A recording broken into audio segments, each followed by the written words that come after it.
en la nube. Ok. Ahí está, le damos la Ujú. bienvenida entonces nuevamente a este espacio de tertulias. Bueno, voy a presentar a la invitada del día de hoy. Eh, a ver, acá está, sale. Ujú. Alejandra Plaza es presidente de IART México, parte del Consejo Directivo del Capítulo México y de la Sociedad Mexicana de Psicoanálisis Relacional. Es co-coordinadora del taller de escritura de textos relacionales, miembro del consejo editorial de la revista Psi Relacional de la Asociación de Psicoanálisis Relacional de Portugal, pertenece a GRIL, fue miembro del comité editorial de la revista Aleteia, analista didacta y supervisora de los estudiantes de la maestría en psicoterapia psicoanalítica. Coautora junto con el doctor Joan Codert del libro Emoción y Relaciones Humanas, el psicoanálisis relacional como terapéutica social, y autora de artículos en revistas y coautora de libros psicoanalíticos. Y a Carlos Nemiros, que bueno, ya lo conocen, ¿sí? Es médico, psiquiatra, psicoanalista, analista didacta de Abdeva, fue presidente de esa institución y es miembro fundador de IARC Buenos Aires. Suficiente. Suficiente, sí, como siempre Ajá. decís. Sí. Fíjense Bueno, que, perdón, nada más, a mí me gustaría comentar algo, que yo claro, fui presidenta del capítulo México de YAR México, pero sí. ahorita afortunadamente tuvimos una decisión de que el Consejo no tendría un coordinador general o un Ah, presidente, qué bien, sino que nos movemos de manera horizontal. qué bien. Entonces, sí, es una cuestión importante eso. Entonces, ahorita no hay un presidente, sino que estamos funcionando todo el consejo como la cabeza y estoy en la coordinación académica. Entonces, Me bueno. parece fantástico, Alejandra. Vos sabés que lo acabo de proponer para hallar Buenos Aires el jueves. ¿Cuándo nos reunimos? Ayer, Mm, ¿no? O el jueves anterior. También de armar algo colegiado, algo colegiado que, porque no tiene mucho sentido esto de presidente, vicepresidente, genera una idea antirrelacional. Para ajá, mí, ¿no? Es así, porque las jerarquías no son muy amigas de lo relacional. No hace ujú. falta. Claro, y exactamente, o sea, la idea es precisamente este precepto que tiene que ver, como dices, con lo relacional, de que tenemos una relación equitativa y también equidistante, podríamos decir, o cómo podríamos decir, horizontal, horizontal creo que Sí, sería la sí, palabra, ¿no? sí, sí, En el sentido de que no hay esa autoridad de quien lo sabe todo, ¿no? Y que dirige y que tiene el poder, sino que esto se reparte entre todos y que todos somos pues responsables de alguna manera de lo que sucede allí dentro y podemos opinar y tal. Entonces, pues bueno, esa decisión tomamos ahora a principio de año en las elecciones y así está funcionando. Y bueno, les platico un poco de nuestra experiencia porque ha resultado complicado, o sea, complicado porque es una apertura que al abrir la oportunidad de que opine todo mundo, es muy enriquecedor, pero también es un proceso complejo porque tiende a ser más desgastante en términos de escuchar a todos, de darle un lugar, de pues también tomarse el tiempo para ver cómo tejemos la opinión de todos y cómo articulamos la diferencia. Entonces, pues en realidad es más laborioso, pero más enriquecedor, porque allí mm, sale uno o si no, otro comenta y a final de cuentas vamos co-construyendo. Entonces, ha sido complejo. O sea, si les soy sincera, al principio un poquito rasposito, o sea, como de opiniones encontradas y tal, pero que hemos ido como pudiendo encauzarlo. Entonces, pues claro. con mucho gusto, ¿eh? Sí, es que estamos acostumbrados a una estructura mucho más piramidal, ¿no? En general en Ujú, las instituciones, pero la experiencia, por algo vos lo propusiste y yo también, porque la experiencia muestra que el poder ha dañado mucho más en este tipo de estructura, el poder, por ejemplo, el poder científico, el poder político, ¿no? Tales teorías no se enseñan, tales son optativas, tales no. Por ejemplo, en muchas instituciones son obligatorias Freud, Klein, como materias. Hay más Ujú, materias de autores, que es una barbaridad, ¿no? No ujú, materias de temas, porque materia de temas podría ser angustia, lo inconsciente, las defensas, la clínica. Esos son temas que serían mucho más interesantes que materias de autores. Entonces uno ve desde la clínica, por ejemplo, distintos autores que hablan sobre determinada cuestión. Pero al dar materias de autores, resulta que son materias obligatorias, por ejemplo, en muchas de las instituciones nuestras, no en IAR Buenos Aires, pero son obligatorias Freud, Klein y Lacan. Y todo lo ujú, demás es optativo y dura mucho menos. O sea, ujú, Winnicott es optativo, Kohut es optativo, etcétera, ujú, etcétera. ujú, Entonces genera una disociación, un claro mensaje político de esto es bueno y esto es malo. ujú. O esto es Sí. necesario y esto es accesorio. Y es un Es- problema serio. Yo, la verdad que he sufrido bastante el tema del poder, así que festejo esta ujú. decisión, Alejandra, me parece Sí, fíjate muy que bueno. qué bueno que comentas esto, Carlos, porque sí, eso es lo que sucede también, como bien dices, en el conocimiento, ¿no? O sea, una parte de poder en términos de qué es lo que se debe de aprender o no, como estabas Ujú, diciendo, ¿no? En ese sentido, fíjate que nosotros, bueno, para comentar un poquito más abiertamente, en la Sociedad Mexicana de Psicoanalistas Relacionales tenemos una idea que nos dirige, que tiene que ver con hacer comunidad.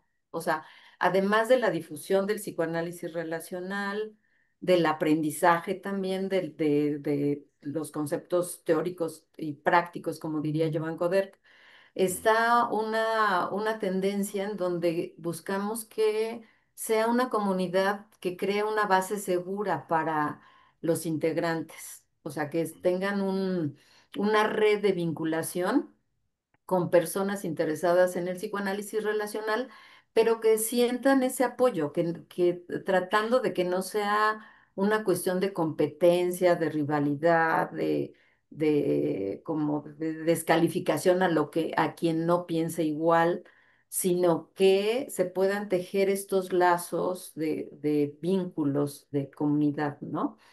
Entonces, lo que estamos haciendo, pensando precisamente en esto del conocimiento, de abrirlo, es que para el diplomado del siguiente año, tenemos un diplomado en clínica relacional. Entonces, para el diplomado del próximo año, además pues los pilares que ya no sabemos todos, ¿no? Que es lo teórico, lo clínico, o sea, bueno, el análisis personal y las supervisiones o las mm, intervisiones como nosotros las conocemos. Y el cuarto pilar que estamos creando en el diplomado para el próximo año es la reflexión del grupo, o sea, en donde el grupo mm, pueda proponer cosas, o sea, bien, desde materiales que les interesen hasta reflexionar sobre sí mismos como una meta observación, podríamos decir, de qué sucede en el grupo y cómo mm, están aprendiendo, que puedan participar en esta construcción de lo que es el mm, diplomado que están viviendo, ¿no? Y que están metidos en. Entonces, ese cuarto pilar es esa posibilidad de poder comentar, participar, etcétera. Y bueno, pues estamos en eso. Cada año con el diplomado vamos haciendo comentarios, y modificaciones que tienen que ver con este proceso de escucha a las personas que están en él.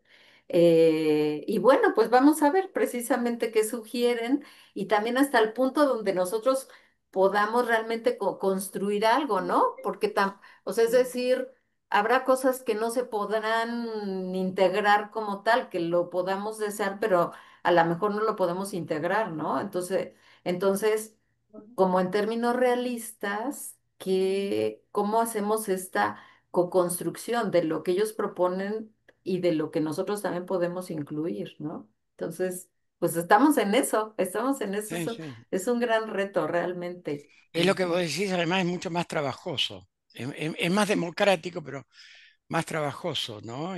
ujú, Dar inclusión. Yo creo que efectivamente hay, en esto que llamábamos el trípode en el psicoanálisis clásico, de el análisis, la supervisión y los seminarios, el cuarto, o sea que no sería un trípode, sino que la cuarta pata de la mesa es la relación entre pares. Yo creo que eso eso. es fundamental. Esto que vos Ajá. decís, la relación entre pares es importantísimo de tener en cuenta en una institución y está en relación a cómo se dirige colegiadamente esa institución, ¿no? Pero bueno, la dificultad es la misma que me decía un colega que no es relacional, pero que está cerca. Me decía, ¿sabes por qué no soy relacional? Porque hay que trabajar mucho con los sentimientos y estar demasiado en intimidad con el paciente.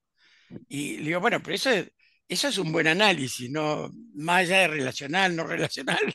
Ah, no, dice, pero si yo no tengo alguna teoría en el medio, me conmuevo mucho y me resulta... Yo creo que es muy interesante lo que decía este muchacho, ¿no? Porque realmente cuánto nos acercamos, es importantísimo acercarse, después tomar una distancia necesaria para poder elaborar esto, pero hay mucha gente que no se puede acercar tan Ujú. fácilmente. Claro. U otra gente que dice, como me decía una colega, bueno, pero ustedes tienen una relación simétrica con el paciente. No, no tenemos una relación simétrica con el paciente. La relación es siempre asimétrica. Tenemos una relación de intimidad afectiva, pero Ujú, hay siempre un profesional y un paciente, ¿no? Hay un paciente, alguien que paga y alguien que cobra. Hay demasiadas asimetrías. No se ujú, trata de ir a tomar un café con el paciente, pero estas cosas pareciera que hay que explicarlas cada vez que uno habla de psicoanálisis relacional, como si ujú. fuese algo, ¿no? Claro. Es obvio que... Sí, fíjate que esto que dices sí, es una experiencia que tenemos dentro del psicoanálisis relacional, porque hay mucha gente que le es muy difícil el trabajo de la cercanía con el paciente y el trabajo emocional con el paciente y con uno mismo, ¿no? Ujú, O sea, ujú, sí, a mí este tema de las emociones me parece interesantísimo porque me sorprende enormemente cómo en la actualidad hay terapeutas que siguen dejando de lado las emociones. O sea, es ujú, decir, estoy en un grupo que estudiamos ACAES mm, y bueno, como es más de la línea freudiana y francesa sí, también, sí, y muy lindo grupo, ¿eh? Digo, o sea, muy lindo, aprendo mucho, o sea, muy, muy interesante, pero es otra línea, o sea, otra mm, línea en términos de eh, las emociones quedan como en un término y no todos, obviamente no todos, pero sí he visto que hay personas aún en este momento que las emociones les dan un lugar secundario, o sea, mm, como un gran temor a que desestructure como el pensamiento racional, ¿no? Como a mm, un desborde de los sentimientos y que se pueda desorganizar la relación o alguna cuestión de este tipo. mm, Y creo que es una pérdida. O sea, finalmente me sí, parece una gran pérdida porque una de las cosas que escribí en la presentación de un congreso es que me parece que las emociones son la vía regia al inconsciente. O sea, sí, sí, así como Freud decía que los sueños son la vía regia al inconsciente, relacionándolo con Bromberg, que dice que es la relación, es la vía regia al inconsciente, pienso que esa conexión entre la relación y las emociones es la vía regia al inconsciente. O sea, Sí. Mm, te va llevando a, como los médicos que van auscultando, no tocan, y donde el paciente dice, ay, o sea, me duele, pues allí hay que ver qué está sucediendo. Y pienso que es así también en nuestra relación terapéutica. O sea, cuando empezamos a hablar y con esta confianza nos va relatando su vida, su historia, sus padecimientos emocionales, etcétera, en el momento que tocamos la emoción y que aparece, allí hay que entrar. O sea, allí es donde mm, está este punto importantísimo para ver qué es lo que sucede. O sea, si se enoja, si se emociona, si le da vergüenza, etcétera. ¿Qué le representa en el inconsciente? O sea, ¿qué es mm, lo que está allí como en el inconsciente implícito, como una experiencia no formulada? Que al poderlo traer allí, a ponerlo en palabras en lo que está sucediendo con nosotros en el consultorio, em, ¿qué sucede? Qué es lo que se mueve? ¿Qué se juega? ¿No? mm. Y a partir de eso, ¿qué se juega en nosotros? Porque también ahí voy a traer a Joan Coder, que lo he estado leyendo últimamente mucho. em, Decía, todo análisis es un autoanálisis, ¿no? Mm, Entonces, totalmente de acuerdo, ¿no? O sea, es decir, ¿qué emociones se está moviendo aquí con esta persona? ¿Qué emociones me está despertando a mí? ¿Qué me representa en el inconsciente? ¿Hacia dónde me lleva como en el túnel del tiempo de ese programa que tú sí lo viste, pero yo creo que los demás no lo vieron porque es de otra época? Pero, mm, ¡boom!, llevaba al pasado o al inconsciente, ¿no?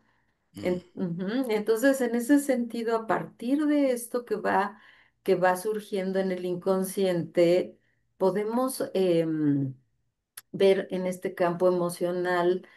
¿Cómo podemos empezar a poder a ponerlo en palabras para ir tratando de entender qué sucede con él, qué sucede con nosotros y sobre todo qué sucede en la relación, ¿no? Mm, Entonces, sí, es muy arriesgado, como te decía esta persona, ¿no? mm. O sea, es muy arriesgado porque, pues claro, que inmediatamente te pone a ti allí en el campo, en el sentir, en estar junto con el paciente, ¿no? Sí, Pero es sí, eso, sí. sí, sí. Ujú, No, que en la medida que se tomaba la emoción o el sentimiento, viste que ujú, podemos hablar de sentimientos o emociones, bueno, la neurociencia habla bastante de la diferencia, pero tomándolo como una expresión humana típica, sentimiento o emoción, si era tomado como un derivado de la pulsión, era mucho más sencilla la cosa, pero no es un derivado de la pulsión necesariamente. Además, no siempre la emoción aparece en la superficie. Muchas veces aparece como enactment y muchas ajá, veces nos damos cuenta después de un tiempo. Entonces, sí, yo digo, habitualmente el enactment también es una vía regia, porque después de darnos cuenta qué está sucediendo entre los dos, a lo mejor han pasado 1 o 2 meses hasta que uno se da cuenta de qué roles estaba jugando, ¿no? Y ujú, eso te va llevando una vez que los dos nos damos cuenta de la pareja terapéutica de qué estábamos jugando.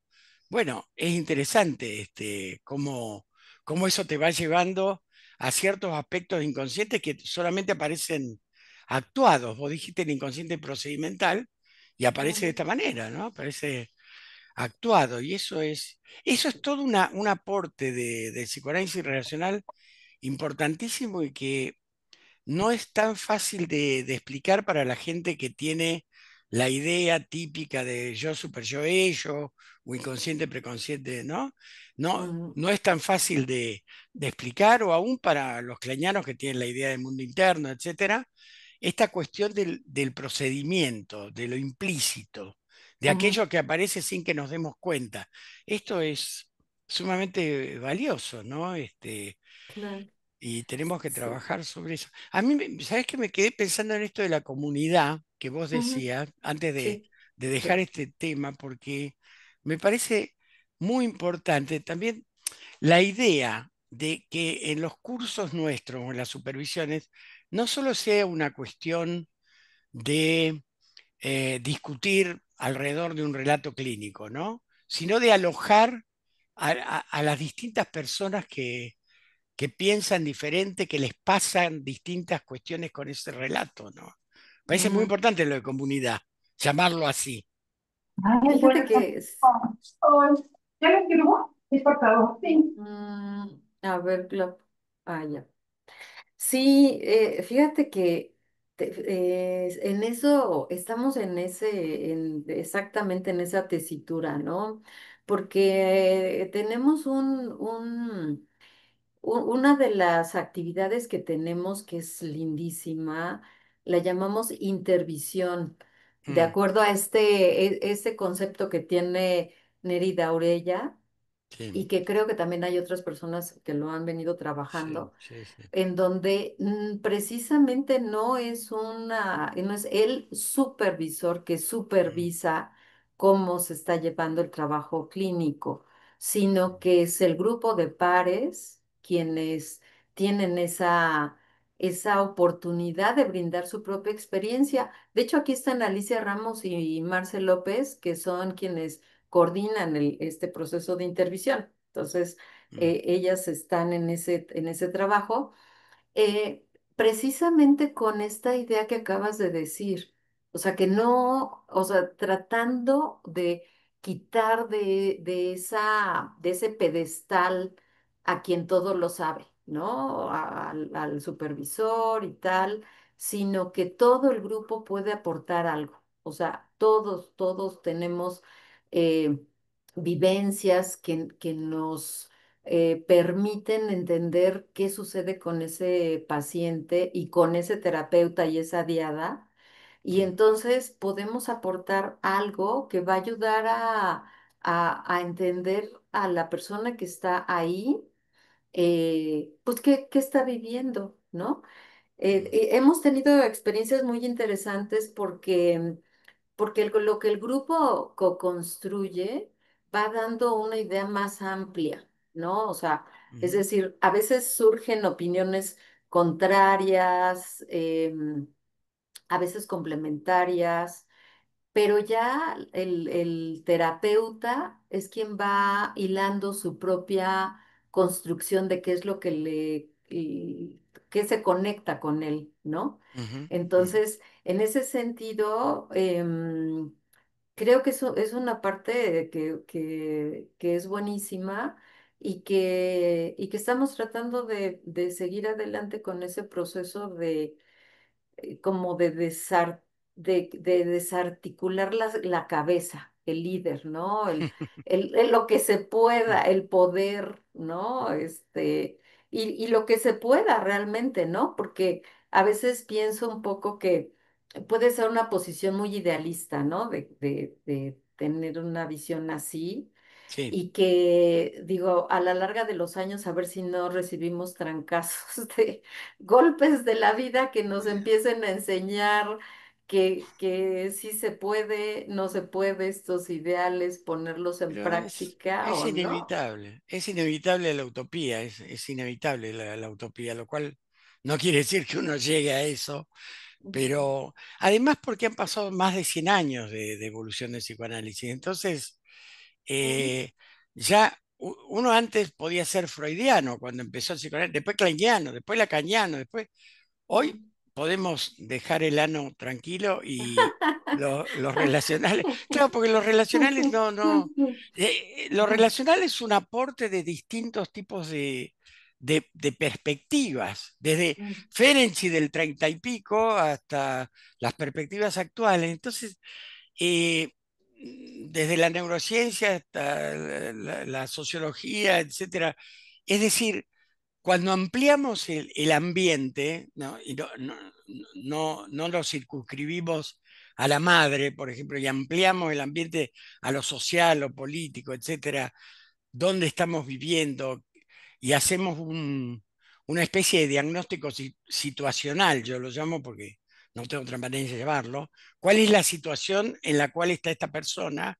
Eso es mucho más rico que el diagnóstico psicopatológico o el Mm, diagnóstico, ¿no? Un ujú, diagnóstico más acotado. ¿Qué es lo que está ujú, viviendo esta persona?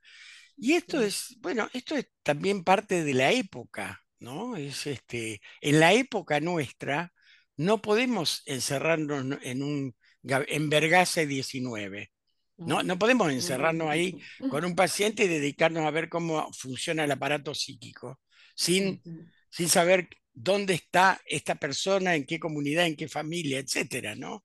Esto es toda una cuestión que, digamos, que hace necesario lo relacional porque toma este aspecto de ujú, ver a un paciente, ¿no? Que es, bueno, ¿de dónde viene esta persona? ¿Por qué consulta? ¿Dónde está viviendo? ¿Con quién está viviendo? ¿Cómo es su relación con su historia, etcétera, ¿no? Y esto lo claro. vamos construyendo, por supuesto, pero esto no son cuestiones que el paciente construye solo. Él viene con una construcción a jugar con nosotros, jugar, como lo plantea Winnicott, digamos, en un Ujú, juego de co-construcción. Eso es un claro. aporte importantísimo, ¿no? Sí, fíjate que en esto que dices, Carlos, me pongo a pensar en precisamente, bueno, traigo un poco en la mente a Joan Coder porque Mm, acabo de escribir algo sobre el homenaje que van a hacer en sí, Seir y he mm, estado revisando otra vez sus artículos y bueno, leyendo, oyendo también conferencias en YouTube y tal.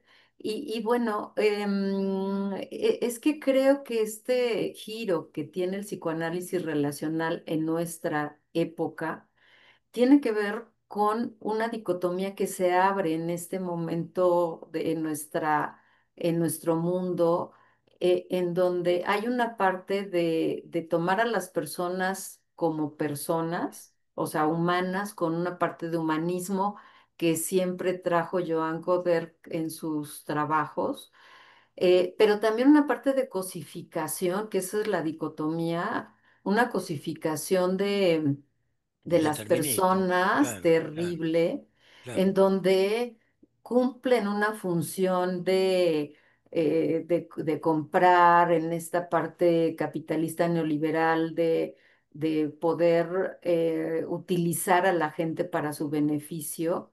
Y entonces, esto que dices tú, creo que es una gema, por decirlo así, o sea, una cosa valiosísima, que existan asociaciones psicoanalíticas que busquen darle al humano su lugar de humanidad, o sea, es Mm, decir, em, trabajar en pos de eh, poder considerar el respeto al otro, a la diferencia mm, y a saber quién es, o sea, es decir, quién está allí junto a mí, más allá de las teorías psicoanalíticas, ¿no? O sea, más mm, allá de lo ano que tú decías, si somos mm, freudianos, lacanianos, mm, etcétera, más allá de eso, o sea, quién está junto a mí, frente a mí, ¿no? bien, Entonces, creo que tenemos una gran tarea de nosotros como psicoanalistas relacionales,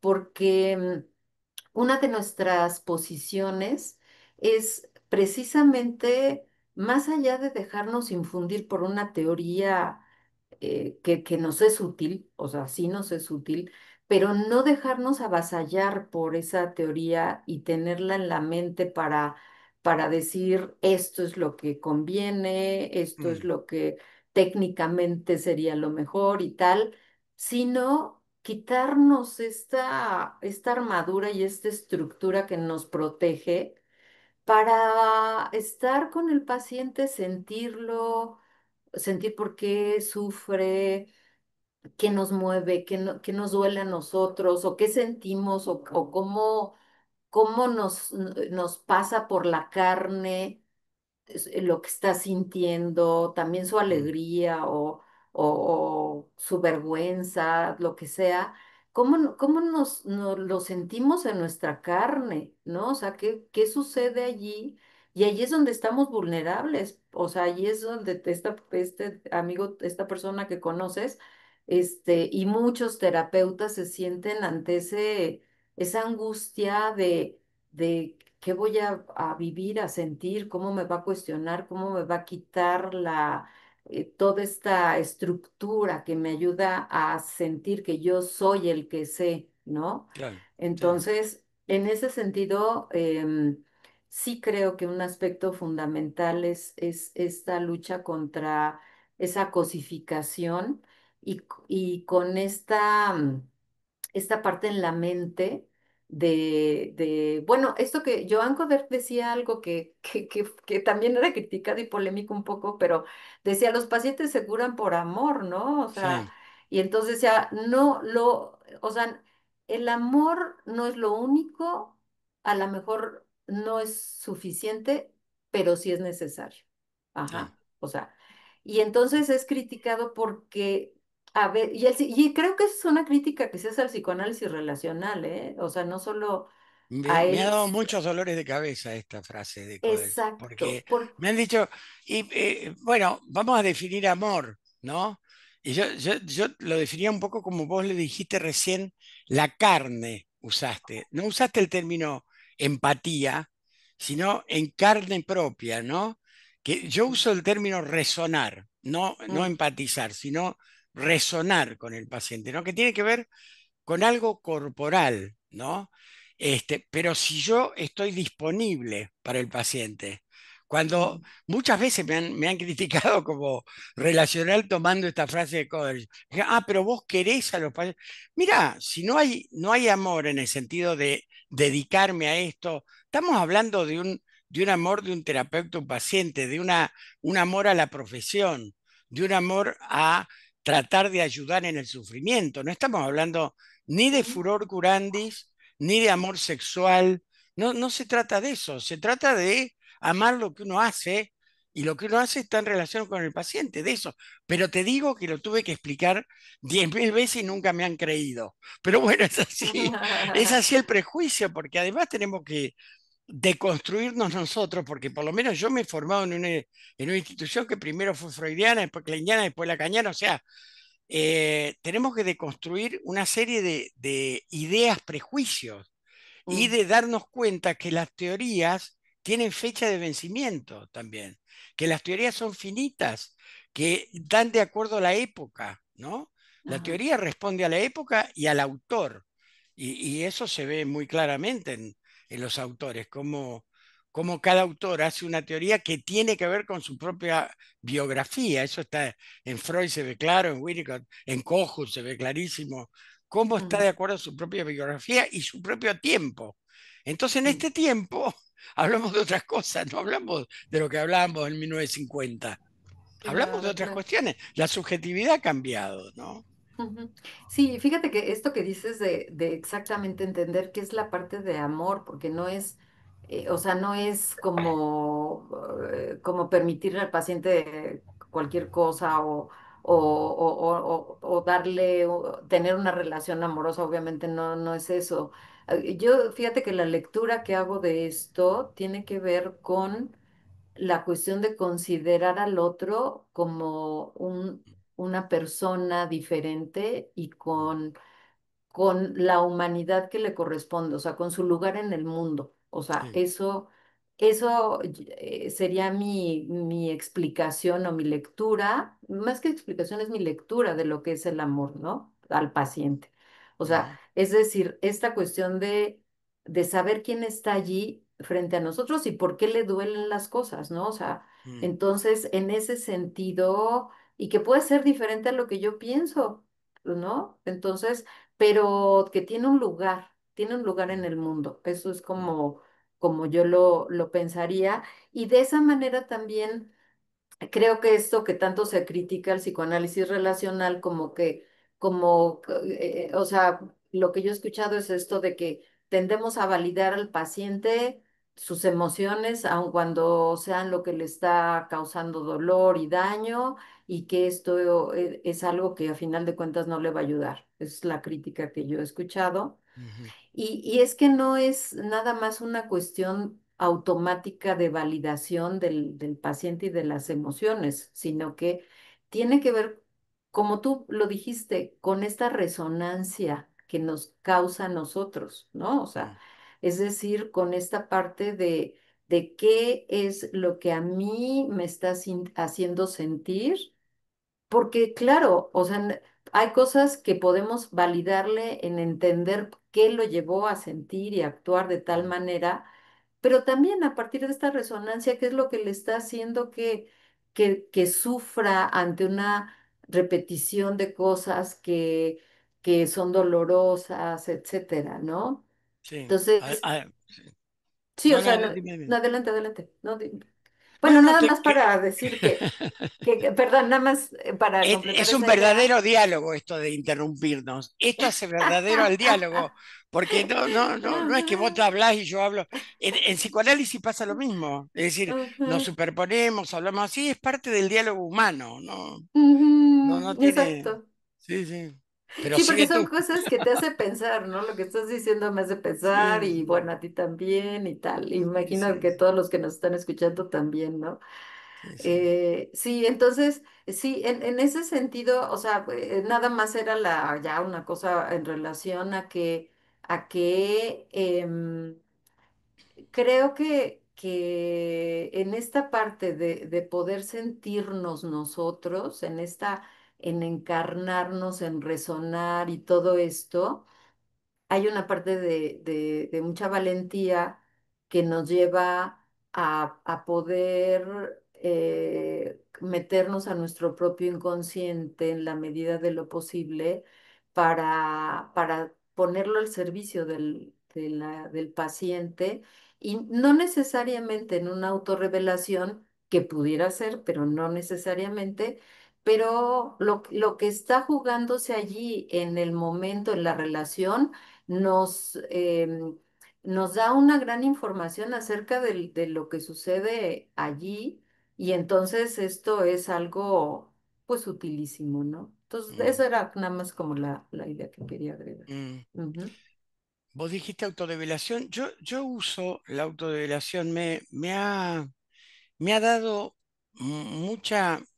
mucha posibilidad de encontrar aspectos del paciente que puede relatar con más facilidad si yo autodevelo algo. La uso poco, en realidad no anoto cada vez que hago alguna autodevelación, por lo menos la que sé, porque uno autodevela mucho más de lo que cree, ¿no? Cuenta mm, más sobre sí mismo al hablar, por el tono de voz, por la entonación, por el subrayar determinadas cosas, habla de sí mismo en una neutralidad imposible, ¿no es cierto? O sea, la ujú, autodevelación es casi parte del diálogo humano imposible de que sea neutro, ¿no? Pero las veces que le he dicho al paciente, me ha pasado algo parecido, o esto que he visto, lo he visto de esta manera, metiéndome en mi propia subjetividad, me ha dado lugar a que el paciente se abra, se establezca una relación más confiable, ¿no?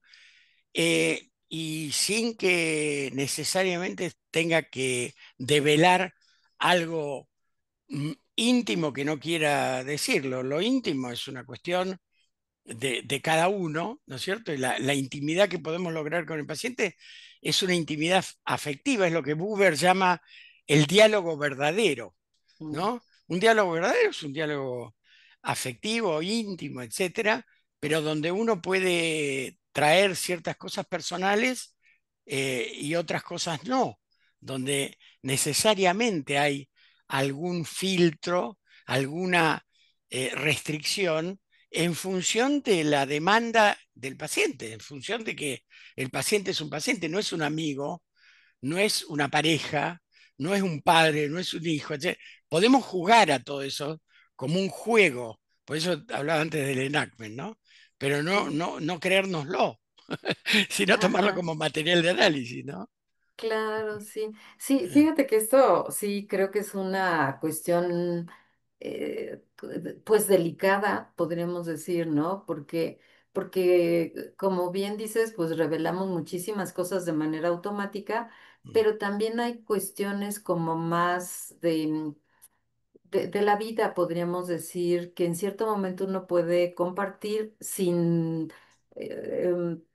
llegar a grandes detalles, ni mucho menos, Sí, sí, pero que de alguna manera ayuden al paciente a ver que uno puede estar sintiendo de manera humana como ellos, o ujú, a veces lo contrario, que uno puede tener una experiencia muy diferente y que sí, eso no implica que necesariamente sea una cuestión así como lo está viviendo, ¿no?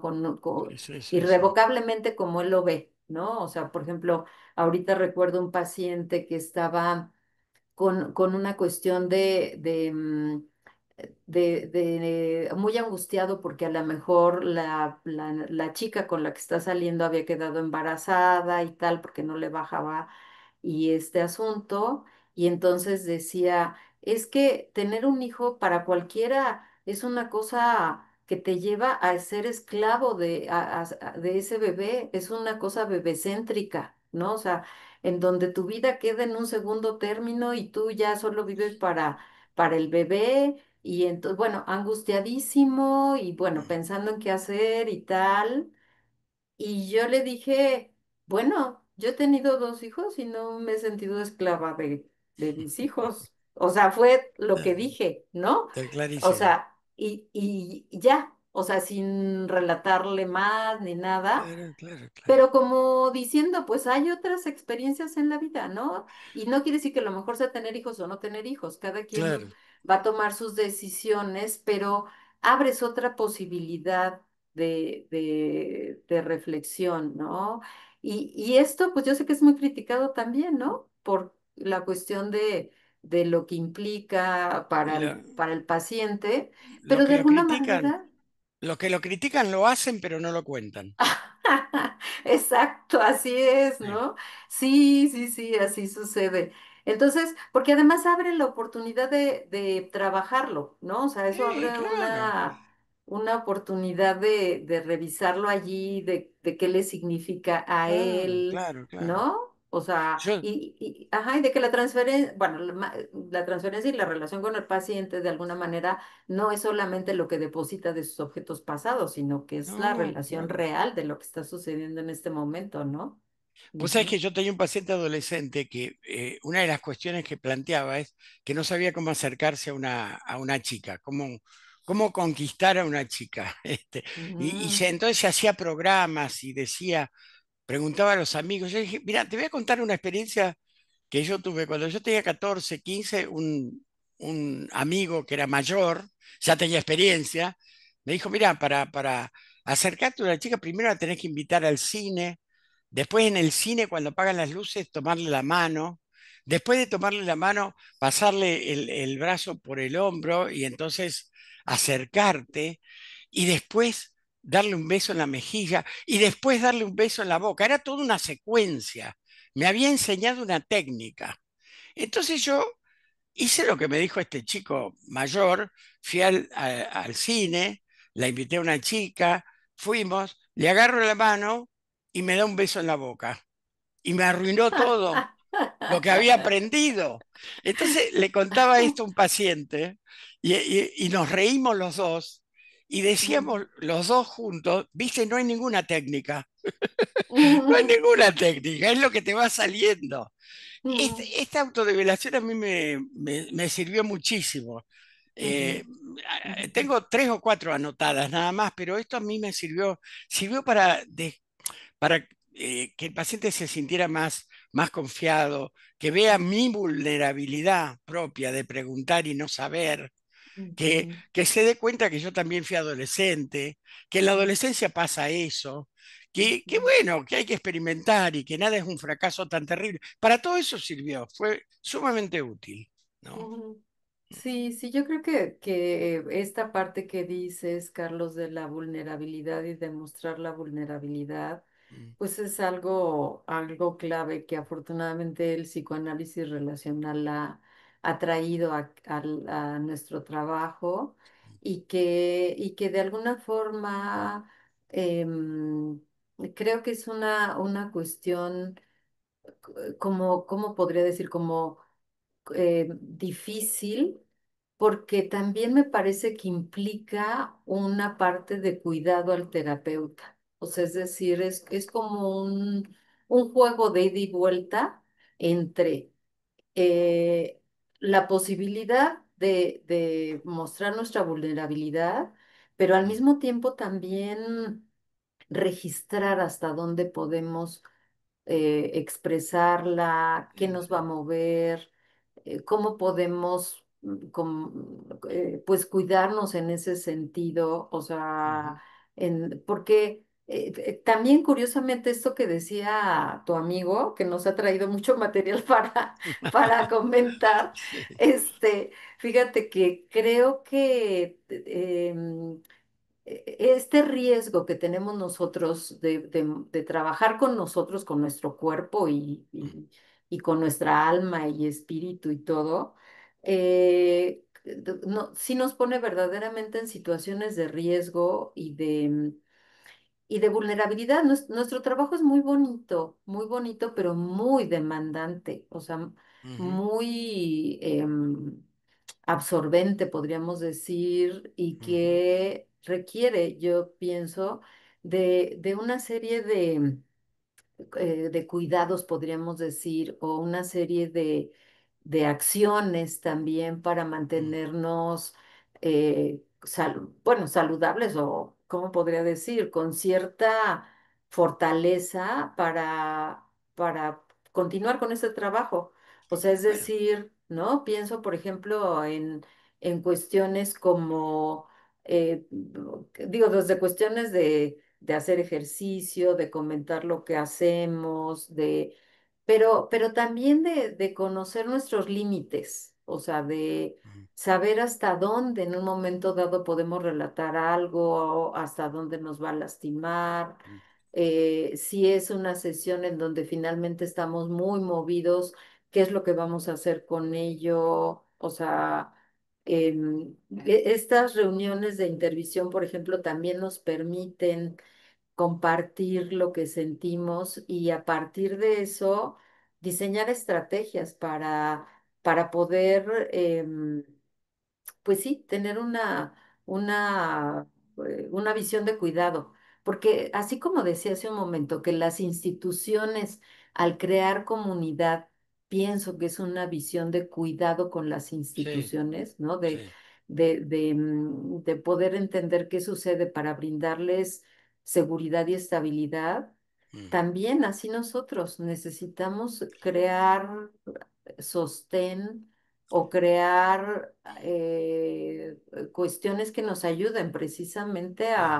a estar saludables, porque también alguien decía, bueno, alguien puede ser buena persona mientras tenga sus necesidades satisfechas, ¿no? No, no es suficiente. No Y es no es un, suficiente. ajá, En nuestra profesión no es suficiente. Yo he visto varios analistas que estaban fuera de cualquier institución y el sufrimiento de esta gente fue terrible. Un analista no puede estar fuera de una institución que implica una trama, una red de pares, un sostén, un diálogo, una intervención. Es decir, esto es fundamental. Cualquier institución donde uno se sienta cómodo, pero mucho mejor una institución donde uno se sienta auténtico, ¿no? Y pueda comentar lo que le pasa, lo que siente, lo que le pasa con un paciente. Pero, pero no estar fuera de una institución. Nuestra profesión es muy solitaria como para seguir solitario después. Es ujú, necesario reunirnos, charlar, discutir, escuchar a otras perspectivas, aportes. Es fundamental esto que vos decís de la comunidad, de lo comunitario de nuestra profesión fuera del consultorio uno a uno, ¿no? ujú, Fundamental ujú. esto, sí. Sí, Sí. y fíjate la parte también de continuar en análisis o de estar Ujú. en análisis, a lo mejor no permanente, porque creo que muchos Sí, tenemos no. análisis de casi de toda la vida, pero bueno, pero además de todo, o sea, ante circunstancias complejas, regresar al análisis, creo que también es una de las Sí, herramientas fundamentales para seguir revisando qué nos sucede. Porque así como, como decíamos, no es el mismo psicoanálisis de la época freudiana a este momento. Nosotros no somos los mismos ahorita que cuando iniciamos a estudiar no, psicoanálisis, claro, ¿no? claro, O sea, claro. hay tantas cosas que han cambiado, tantas circunstancias y cosas que nos mueven, que el hecho de retomar el análisis en ciertos momentos de la vida, creo que es un ejercicio importante en cuanto a revisitarnos, a ver qué hay de Mm, nosotros, ¿no? mm, Y qué hay de nosotros con el otro. Entonces, creo que eso es algo muy importante. Y también la parte del análisis institucional, mm, o sea, como siguiendo al hacer esta paridad entre los grupos y nosotros, también los análisis institucionales de las asociaciones, o sea, un sí, tercero que te muestre qué sucede allí, pues es mm, algo muy importante. Entonces, sí. también lo estamos considerando, ¿eh? O sea, Mm. para... Fíjate, Ujú, fíjate, antes de la pandemia y después de la pandemia, simplemente tomando esta divisoria de aguas, cómo ujú, éramos y cómo somos después. mm, Y qué pasa con los análisis remotos y cómo trabajamos ahora. Esto realmente es un cambio radical en la vida nuestra. Imagínate la Segunda Guerra, lo que pasó entre guerras, etcétera. Hay muchos cambios muy importantes, el feminismo, etcétera, lo que pasó en Europa después que los hombres dejaron de estar en las conducciones y la tomaron las mujeres a partir de la Segunda Guerra, donde los hombres desaparecían o no estaban o estaban en el mm, frente. Todos esos cambios enormes, hoy con la pandemia es tremendo. Así que simplemente tomando esa bisagra, ¿no? Ese eje, es importantísimo que nos replanteemos todo el tiempo dónde estamos, qué somos. Tenemos cierta sensación de extrañamiento que me parece sumamente útil, por ejemplo, por lo que vos decías, para preguntarnos, para analizarnos, para supervisar, es decir, esta sensación de extrañamiento, si no es exagerada, me parece que es parte de la vida actual, es como hablar de los múltiples self, digamos, mm. es así, ¿no? Ujú. Mm, Sí, fíjate que en esta cuestión de que dices de antes y después de la pandemia, pues realmente sí nos atravesó de tal forma que ahora tenemos una actividad muy diferente porque claro. o sea, yo tenía, no recuerdo cuántos análisis en línea tenía, pero no eran muchos y ahora pues la mayoría son en línea, Mm, ¿no? sí, sí, sí. Entonces, esta posibilidad de que aún la gente que está en la Ciudad de México no tenga que trasladarse horas para llegar al consultorio, pues es una gran cosa. Y que además los niveles de intimidad, yo siento que se pueden Sí, establecer sí, sí, completamente totalmente. Sí, ujú, totalmente de en acuerdo. este trabajo en línea. O sea, Sí, termina siendo un trabajo de mucha sí, intimidad sí, sí, sí. que nos ayuda enormemente a poder o ver pacientes de otros lados y tal, ¿no? Sí, no Entonces, solo en línea, sino usar la tecnología actual, mails, WhatsApp, etcétera, etcétera, para comunicarnos, para fortalecer una trama de sostén, por ejemplo, ¿no?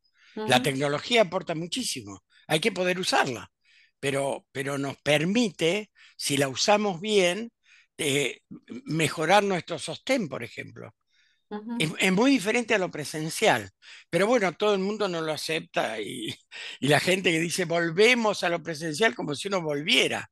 Uno mm, se hace análisis presencial ahora, tampoco vuelve, es otra cosa. Ya está ajá, intervenido por lo remoto, ¿no? Ya está intervenido. claro, Creo claro. que Vicky quiere hablar y no la dejamos. Porque... Ay, Vicky, perdón. No, Ah, hace tiempo, Cachi, vos tenés como un reloj interno No, yo y sé, te conozco eh, además. Te veo la la cara y ya verdad, sé. la verdad es que nada, me parece que estamos todos en silencio. Vieron que no hubo como intervención en el chat porque estamos todos muy atentos, ¿no? Y escuchándolos, la verdad que tocando tantos temas interesantes. Yo solo iba a decir que estamos ya a nuestras 6 y que si alguien quería hacer algún comentario, que podíamos abrir un poquito el diálogo en los últimos minutos. Vos mencionaste a alguien que no sé si al final entró de vuelta en el Zoom, Ale, que si querías que comentara algo o no, pero bueno, acá estamos atentos a ustedes y nos hemos mantenido todos muy atentos. Yo pensaba en la inteligencia artificial, ¿no? Que es como que a partir de la Es otra. inteligencia artificial, otro aspecto que Otro. entra Sí, al juego sí. y que no va a volver nunca a ser lo mismo, ¿no? Ujú. Y que la verdad es que tanto en la presencialidad como en el análisis remoto siempre se pierde algo, con lo cual, ¿no? Cuando yo escucho que dicen, no, pero no es lo mismo, no, por supuesto que no es lo No, no, mismo, pero por tampoco era lo mismo supuesto. cuando Freud le escribía cartas a Fliss, que fue el primer Claro, claro. análisis remoto. Tampoco era lo Ujú. mismo las cartas, por Ujú. supuesto. Yo tengo todas las cartas que mi papá le escribía a mi mamá en 1914 o por ahí, y son fantásticas. Pero es Ujú. otro tipo de diálogo. No, no es que es Ujú. mejor, peor, son Ujú. otras. El análisis es un producto de la cultura, entonces esta cultura es una cultura que incluye lo remoto. Es así, Claro. si no, no estaríamos acá. Claro. Oye, bueno, en lo que van comentando algo, pero es que esto de la inteligencia artificial a mí me parece interesantísimo Mm, porque se vuelve ya una práctica para mucha gente cotidiana, ¿no? O sea, mm. es decir, por ejemplo, mi sobrina decía y su novio decían que ellos cuando tienen dificultades acuden al chat GPT. O sea, le preguntan, mi novia piensa, o sea, yo pienso esto y mi novia piensa esto. Bueno, ¿Tú qué hay harías? analistas de pareja, hay analistas de pareja, Claro, ¿no? La verdad. Ajá, claro, claro, claro, pero a lo que voy es que ya es otro momento, ¿no? O sea, Sí, sí, a sí. quién se le hubiera ocurrido en su momento preguntarle esas cosas al chat, ¿no? Ah, no, yo tengo pacientes que me preguntan a mí o charlamos y después dice, lo voy a ver en inteligencia. Ok, ok, ve lo que quiera, total, no hay ningún problema. Sí, sí, por sí, sí, sí. supuesto, por supuesto. La verdad que muchas veces responde muy bien, les voy a decir, ¿eh? La inteligencia artificial. Por algo la gente sigue como consultando y demás. Pero bueno, sí, es algo que está entre nosotros y es ineludible. O sea, y las generaciones más jóvenes, más aún. Es como que, bueno, ya algunos han nacido, ¿no? Con esto hay que Ujú, ver hacia dónde evoluciona. Eh, bueno, yo voy a decir una obviedad, me parece que nada reemplaza este clima como de intimidad, de miradas, ¿no? De lo que no, se va no, como co-construyendo, teniendo en cuenta todo lo procedimental, ni hablar, ¿no? Todo lo que mm, implica como lo corporal, la emoción, ¿no? Que vos traías al mm, principio, ¿vale? Ujú. Que está tan de la mano de lo corporal, ¿no? mm, Eso es Claro. irreemplazable, sin duda, creo. mm. ¿Y qué les hizo sentir al grupo? A ver. ¿Qué pensaron? Digo, o sea, un poco como pensaba yo como voyeur, ¿no? O sea, o sea, estar viendo cómo platicamos Carlos y yo, pero bueno, pues también hay la oportunidad de entrar a la plática, ¿no? Sin duda, ¿cómo han resonado? Podríamos Ujú. preguntar. Pueden abrir los micrófonos, ¿eh? O ir levantando y les voy dando la palabra como ustedes quieran. A ver. Bueno, a ver, ha sido algo tan intenso que uno quisiera haber podido intervenir cada momento porque es mucho material, pero lo interesante es, todo nos aporta algo, digo yo. Sí, la experiencia del trabajo en línea fue todo un reto. Yo trabajando con niños me dije cuando la Ah, pandemia, pues no puedo trabajar con niños y yo hago terapia de juego. mm, Y un chico me dice, pero ¿cómo trabajábamos cuando iba a tu consultorio? Le mm, digo, pues tú venías, elegías con qué jugar y jugábamos. Dice, bueno, ahora te puedo mostrar mis juguetes de casa y entonces con la cámara me enseñaba todo su entorno. Entonces, por un lado uno pierde intimidad en el sentido del encuentro presencial, Pero por el otro lado se abrió otro tipo de intimidad Claro, claro, impresionante. sí. Ver cómo era la cama del niño, dónde dormía, cómo acomodaba sus juguetes, cómo de pronto se sentía observado y espiado por la familia porque no hablaban, pero estaban en presencia ahí, ¿no? No, Entonces fue sí, todo sí. un reto. Sí. Vos sabés, Alicia, que un paciente me mostró, pero medio casualmente, dice, ah, no conocés mi casa. Y fue con el teléfono Ah, recorriendo la casa claro. y apareció algo que en los 3 años que estábamos en análisis presencial no había aparecido nunca, que era dónde estaba la hija, la habitación de la hija y dónde estaba la habitación del hijo. El hijo estaba mucho más cerca de ellos que la hija. Entonces le pregunté, ¿y por qué eligieron? Ah, bueno, vale una larga historia. Sí, Nunca me hubiera enterado si no había esa cámara, si no me lo sí. mostraba. Después surgieron muchas Excelente. cosas. No, no, fantástico. Sí, Bueno, o sea que la pero presencialidad algo se perdía, ¿no? Como decía, y después Sí, apareció ah, algo no, con la pero por virtualidad. supuesto, por supuesto. Sí. sí, Gracias, Alicia, Ana María, y después Angélica. A ver, Yo estaba pensando eh, en me derivan un chico, volví a trabajar con niños y empecé a observar, por un tiempo no atendí niños y empecé a observar que hay madres que no destetan a los niños y los mandan directamente al maternal y entonces se arman unos berrinches espantosos, los chicos reclaman el cierre de la experiencia de la lactancia y ni se les ocurre que puede estar pasando eso, ¿no? Y dije, bueno, qué cambiadas que están las cosas, porque lo primero que yo pienso es, acá hay abandono de persona, acá hay falta de sentido común, pero me voy callando estas cosas porque en realidad lo que hay es que hay muchas mujeres que son el sostén económico del hogar y se rebelan de tener que hacer todo, entonces amamantan a sus hijos y después, bueno, que se ocupe el jardín maternal.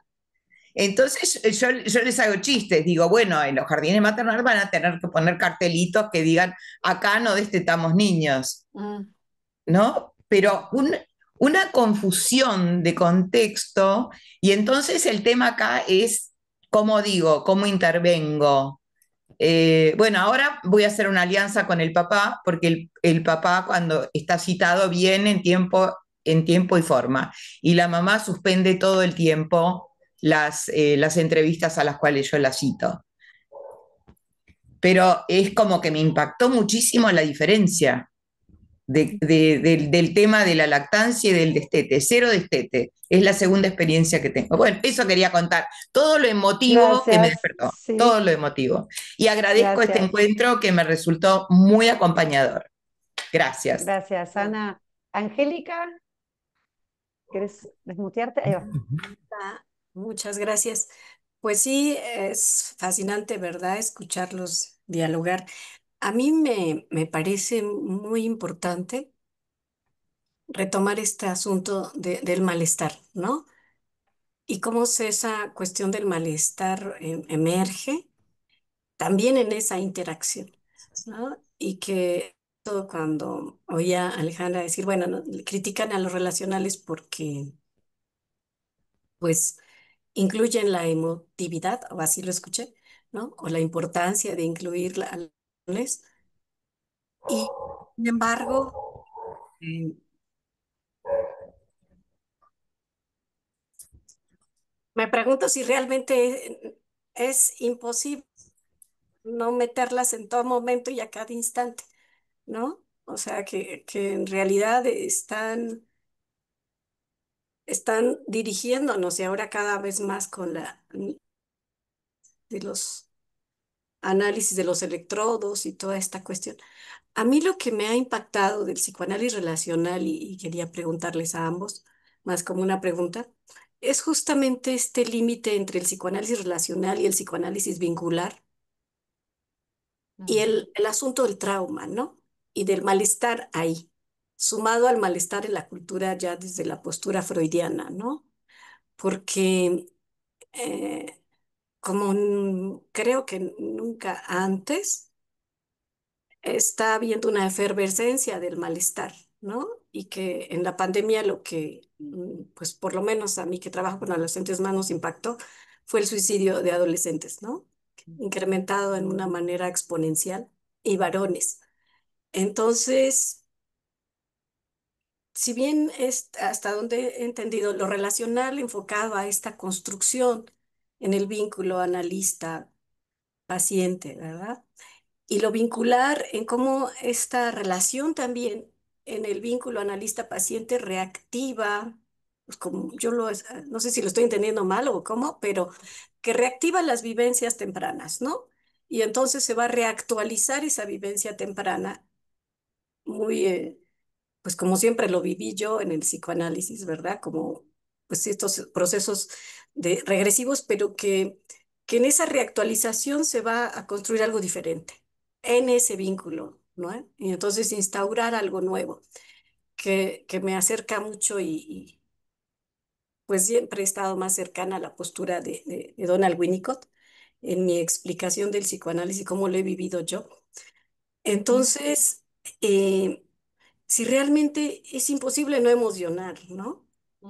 Porque aún en la hiperracionalidad, ahí está hablando la emoción, ¿no? Y cuando me ha costado trabajo, Alejandra, y he estado trabajando mucho esta idea tuya, ¿no? De las emociones como una vía regia al inconsciente, ¿no? Y y sobre todo por el impacto de las neurociencias en ahora sí demostrarnos cómo pueden activar una emoción, ¿no? Tocando una zona cerebral. Eh, y sobre todo en mi trabajo del trauma, pues desde un enfoque distinto, ¿verdad? Del MDR, y que en ese trabajo a mí lo que más me ha impactado es justamente cómo el cuerpo, en distintas zonas del cuerpo, empiezan a hablar, ¿no? Y Sí, yo, entonces ha sido algo para mí un encuentro fascinante, esta situación bueno, desde el MDR y el trauma, pues, pues diría Lacan, ¿verdad? En lo real, ¿verdad? Pero también toda esta cuestión a mí me es complicado, pero además me ayuda mucho. Pues sí, la explicación desde Lacan de los registros y cómo uno va integrando en los distintos registros y cómo esto va permeándonos.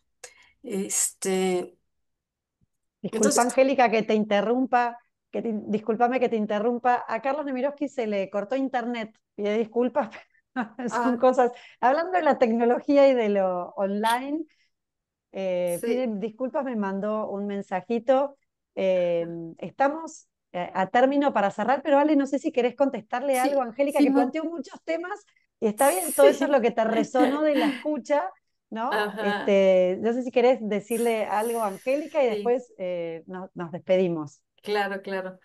Sí, bueno, hay muchos temas en esto, Angélica, que acabas de decir, muchos temas, pero quisiera resaltar algo que me parece, bueno, que desde mi punto de vista me parece como muy interesante, es la cuestión de cómo precisamente a partir de los cambios en el mundo, o sea, cómo en diferentes áreas del mundo, o sea, es decir, en Estados Unidos surge lo relacional, en Argentina surge lo vincular, o sea, es decir, pero ¿cómo vamos a una misma línea que tiene que ver con el otro? O sea, que la mente no se construye, no es una mente aislada, sino que la construcción de la subjetividad tiene que ver con el otro.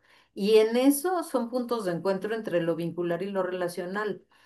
De alguna manera me parece que lo vincular tiene más que ver con conceptos más freudianos, de alguna forma, y lo relacional plantea pues toda esta cuestión de que la motivación viene a partir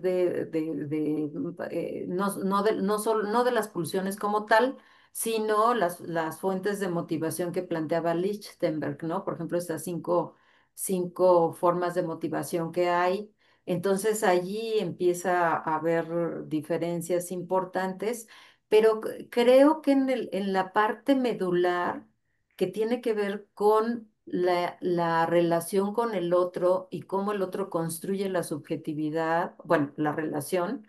Eso creo que es un punto de encuentro importantísimo que tiene que ver con nuestro contexto. O sea, que precisamente en esto, en donde, como decía hace un momento, por un lado hay una parte de cosificación del otro, por otro lado, las teorías psicoanalíticas empujan a entender que el otro es fundamental, o sea, y que estamos en una serie de vínculos importantísimos que tienen que ver con quiénes somos nosotros. Entonces, sintéticamente y a lo mejor como muy simplistamente diría eso, y bueno, sé que todavía allí hay muchas cosas que hablar en relación a lo que dijiste, y de acuerdo totalmente con que no hay forma de no emocionarnos. O sea, no hay forma, no hay forma de, o sea, es una cosa en la mente de decir, las emociones no son tan importantes, no hay que darle sentido, etcétera, etcétera. Es algo en la imaginación. La realidad es lo que, bueno, la realidad por decirlo de alguna manera, pero las emociones están ahí presentes, como bien lo dijiste, ¿no? Entonces, bueno, así muy, muy, muy brevemente, ¿no? Totalmente, sí, yo quería terminar diciendo que hace unos años, un par de años, visitamos junto a Janina Piccolo a Joan Coders, que mencionaste tanto y que tanto lo querías y te quería, Ale, en Mm. Barcelona, y él ya empezaba a estar con falta de memoria y se daba cuenta, entonces decía que había vuelto a leer todos sus libros y estaba volviendo a leer toda la biblioteca para recordar lo que él mismo había escrito incluso. Y le preguntamos con Gianni cuál de todos sus libros era su preferido y él dijo que era el que había escrito con Ale. Siempre lo Ujú, recuerdo porque es ujú, un libro lindísimo Ujú. donde hay mucho sobre esto que trajiste hoy, ¿no? De la emoción, del sentido de agencia. Bueno, es un libro lindísimo que se los recomiendo. Y como les decía, Carlos pide mil disculpas, pero bueno, no ha ujú. podido entrar de nuevo por internet que se le cortó. Hoy es un día lluvioso en Buenos Aires y cuando llueve nos pasa que se interrumpen mucho, ¿no? Las ondas estas de internet. Así que bueno, quería agradecerte desde YARP, Ale, tu presencia, tu sensibilidad. La verdad es que sos muy amorosa, siempre es muy lindo escucharte y trajiste muchas ideas súper interesantes, ¿no? Esto de la comunidad, de construir algo no jerárquico, sino más heterárquico, ¿no? Sino es como eh, y bueno, con estos lazos fraternos, donde no hay una autoridad, sino que entiendo que te referís a que de acuerdo a la necesidad hay quien pueda dirigir o coordinar algún aspecto que sea necesario en función del bien común, ¿no? Y así que muchísimas, muchísimas gracias. Sabes que te quiero mucho y Ah, les yo también, Vicky. agradecemos a todos por haber participado y nos vemos Ujú. la Gracias. próxima. Pues muchas gracias a ustedes. Nada más para decir que gracias, Vicky, por la invitación. Me siento muy, muy, muy contenta de poder charlar. Muchas gracias a Carlos por toda pues, el resonar mutuamente aquí en nuestras ideas. Lo extrañamos al final, pero muy, muy muy presente estuvo todo el tiempo. Entonces, pues gracias. Y a todos los que están aquí con nosotros, gracias por estar acompañándonos con mucho cariño también de compartir estos pensamientos y estas emociones. Ujú. Así es, muchas gracias. Y hasta la próxima entonces. ¿Eh? Hasta la Hasta Gracias. luego. próxima. Bye Chao. bye.